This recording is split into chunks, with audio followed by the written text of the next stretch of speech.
নমস্কার বন্ধুরা, গল্প সংকলনে তোমাদের সকলকে স্বাগত। আশা করি সকলেই খুব ভালো আছো।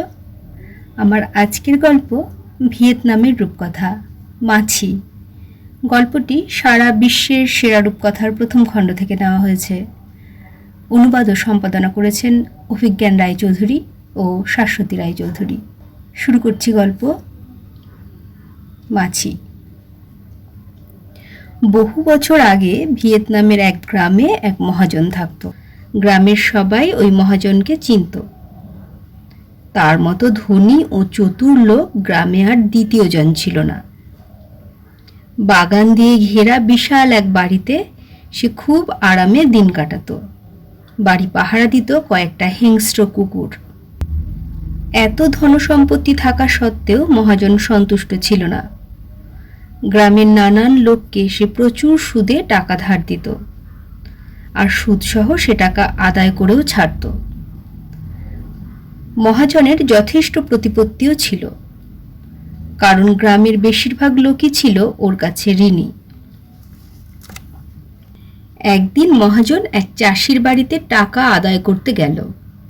অনেকবার বলা সত্ত্বেও ওই গরিব চাষি ধার করা টাকা শোধ করতে পারেনি। প্রাণপাত পরিশ্রম করেও সে দুবেলার খাবারই জোগাড় করতে পারত না, ঋণ শোধ করা তো দূরের কথা। তাই মহাজন এবার ঠিক করেছিল যে যেভাবে হোক টাকা আদায় করেই ছাড়বে, আর যদি টাকা নেহাত না পাওয়া যায় তো গরিব চাষির বাড়িঘর দখল করবে। কিন্তু মহাজন চাষির বাড়ি গিয়ে দেখে বাড়িতে কেউ নেই, খালি ৮-৯ বছরের একটা বাচ্চা ছেলে উঠোনে খেলা করছে।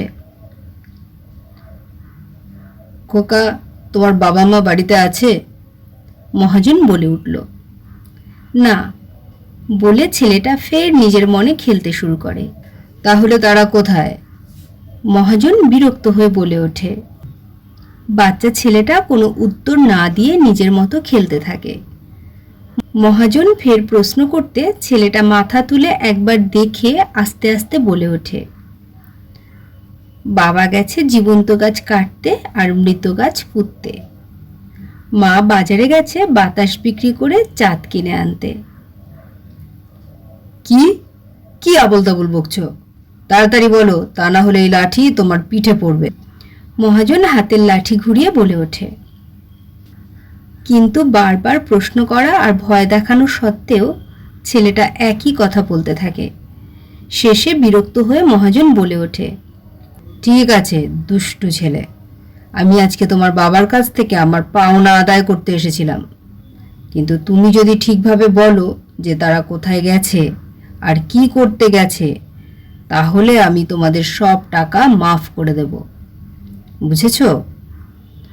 এই প্রথম ছেলেটা আগ্রহ নিয়ে বলে ওঠে, আপনি আমার সাথে ঠাট্টা করছেন না তো? আমি কি আপনার কথা বিশ্বাস করতে পারি? নিশ্চয়ই, এই আকাশ বাতাস আর পৃথিবী তার সাক্ষী, মহাজন বলে। বাচ্চা ছেলেটা হেসে বলে ওঠে, কিন্তু এরা তো কথা বলতে পারে না, এরা সাক্ষী হবে কি করে? আমি জীবন্ত কোনো কিছু সাক্ষী হিসেবে চাই। একটা মাছি কাছে একটা বাঁশের গায়ে বসেছিল। তাকে দেখিয়ে মহাজন ছেলেটাকে বোকা বানানোর জন্য বলে উঠল, ওই যে মাছিটা দেখছো, ওটাই সাক্ষী থাকতে পারে। এখন তাড়াতাড়ি বলো তোমার বাবা মা কোথায় গেছে। হ্যাঁ, মাছি তো ভালো সাক্ষী হবে বলে মনে হয়। ঠিক আছে, তাহলে বলছি, আমার বাবা বাঁশ কাটতে গেছে। একটা লোকের বাড়ির চারধারে বেড়া বানানোর জন্য বাঁশ লাগবে তাই। আর আমার মা গেছে বাজারে পাখা বিক্রি করে সেই পয়সায় আমাদের বাড়িতে আলো জ্বালানোর জন্য তেল কিনতে। তা আমি কি ঠিক বলিনি যে মা গেছে বাতাস বিক্রি করে চাঁদ কিনতে? বলে ছেলেটা খানিকটা থেমে ফের বলে ওঠে, তা আপনি আপনার কথা রাখবেন তো? আমার বাবার সব ধার মাফ করে দেবেন তো? মহাজন মাথা নেড়ে স্বীকার করে, মনে মনে হাসতে থাকে। বাচ্চা ছেলেটার বুদ্ধি আছে, তবে ও তো জানে না যে মাছি কোনো কিছুর সাক্ষী থাকতে পারে না। কয়েকদিন বাদে মহাজন আবার আসে। এবার গরিব চাষি বাড়িতেই ছিল। মহাজন তখনই সব টাকা সুদসহ দাবি করে, আর চাষি আরও কয়েকদিন সময় চেয়ে কাকুতি মিনতি করতে থাকে। এসব নিয়ে যখন কথা চলছে, এমন সময়ে চাষির বাচ্চা ছেলেটা ছুটে এসে বাবাকে বললে, বাবা, তোমাকে ধার শোধ করতে হবে না। উনি আমাকে কথা দিয়েছিলেন যে তোমাকে ধার দেওয়া টাকার কথা উনি ভুলে যাবেন, আর চাইবেন না। চোপড়াও বেয়াদব, আমি এরকম কোনো কথা বলিনি। ছড়ি ঘুরিয়ে মহাজন বলে ওঠে। শেষ পর্যন্ত পুরো ব্যাপারটার মীমাংসা করতে গ্রাম প্রধানের কাছে দুজনেরই ডাক পড়ে। গরিব চাষি কি করবে বুঝতে না পেরে ছেলেকেও সঙ্গে করে নিয়ে যায়। তার ছেলের কাছে দেওয়া মহাজনের প্রতিশ্রুতি এখন একমাত্র ভরসা। গ্রাম প্রধান ছেলেটার সব কথা শুনে বলেন, তা তুমি যে বানিয়ে গল্প বলছো না, তার প্রমাণ? তোমার কোনো সাক্ষী আছে? আছে, একটা মাছি সে কথার সাক্ষী। ছেলেটা বলে, মাছি? এটা ইয়ার্কি মারার জায়গা নয়। গ্রাম প্রধানের মুখ কঠিন হয়ে ওঠে। হ্যাঁ, মাছিই সাক্ষী। মাছিটা ওই ওনার নাকের ওপর বসেছিল। ছেলেটা মহাজনকে দেখিয়ে বলে ওঠে, মিথ্যেবাদী শয়তান, মাছিটা আমার নাকে বসেনি, ওটা বসেছিল বাঁশের ওপর।